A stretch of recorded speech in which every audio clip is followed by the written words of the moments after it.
Bonsoir à tous, bienvenue à ce flash d'information. Tous les êtres humains naissent libres et égaux en dignité et en droit. Ils sont doués de raison et de conscience et doivent agir les uns envers les autres dans un esprit de fraternité. C'est l'une des paroles fortes contenues dans la Déclaration universelle des droits de l'homme adoptée par l'Assemblée générale de l'ONU en 1948, en réaction donc aux atrocités de la Deuxième Guerre mondiale.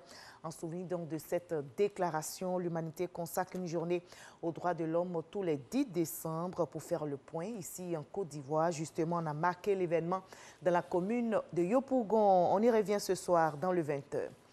La lutte contre le coronavirus s'intensifie. Le gouvernement ivoirien opte pour la vaccination. La décision a été prise hier en Conseil des ministres. Le pays se prépare à recevoir ses doses de vaccins du laboratoire Pfizer, à l'instar d'autres pays. La campagne de vaccination débutera en avril 2021 et concernera les personnels de première ligne. Les populations vulnérables sont prioritaires, mais le vaccin reste volontaire.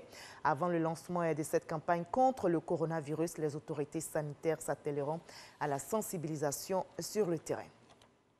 Comment s'effectue la collecte des données relatives au paiement mobile? Quels avantages les PME peuvent-elles tirer de ce mode de paiement? Ou encore, quel est le mode de fonctionnement efficient? Autant de problématiques que les experts en matière d'intégration commerciale et financière tentent de régler. On en sait plus avec Lansene Bakayoko. Au sein de la zone de l'Union économique et monétaire ouest-africaine, les usagers et même les PME ont des difficultés d'accès aux services financiers via les banques classiques.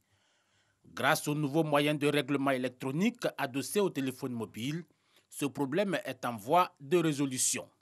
Mais pour plus d'efficacité et de sécurité, il devient nécessaire de constituer une base de données informationnelles sur les paiements mobiles. Avec l'avènement des téléphones portables, on a autant de possibilités de se constituer aujourd'hui donc une porte-monnaie, de se constituer donc, disons, son propre compte et de mener des transactions à partir donc de ces instruments. C'est de faire en sorte qu'il y ait une sensibilisation de la population autour de cet instrument. De façon spécifique, les experts ont pu faire un état des lieux des textes régissant les moyens de paiement mobile, informer les petites et moyennes entreprises des apports des paiements mobiles dans l'inclusion financière, ainsi que l'écosystème de paiement mobile transfrontalier sous-régional.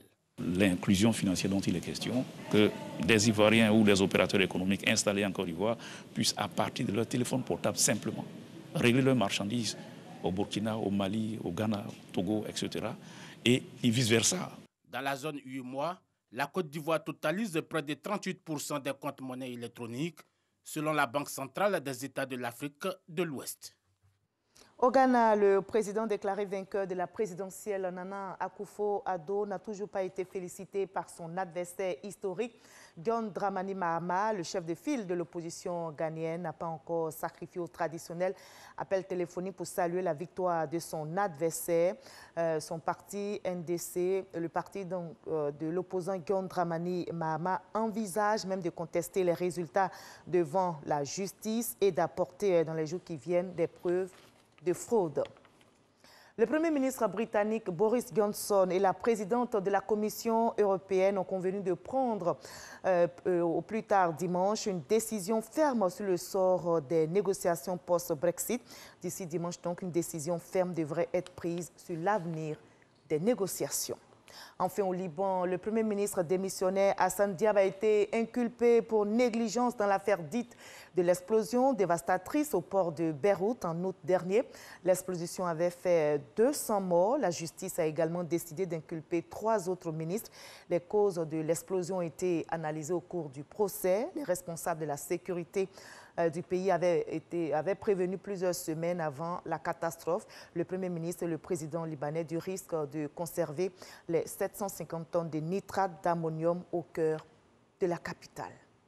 On va se retrouver à 20h pour la grande édition, mais juste après ce Flash Info, suivez l'info régionale pour avoir toutes les nouvelles de nos régions ici en Côte d'Ivoire. À tout à l'heure.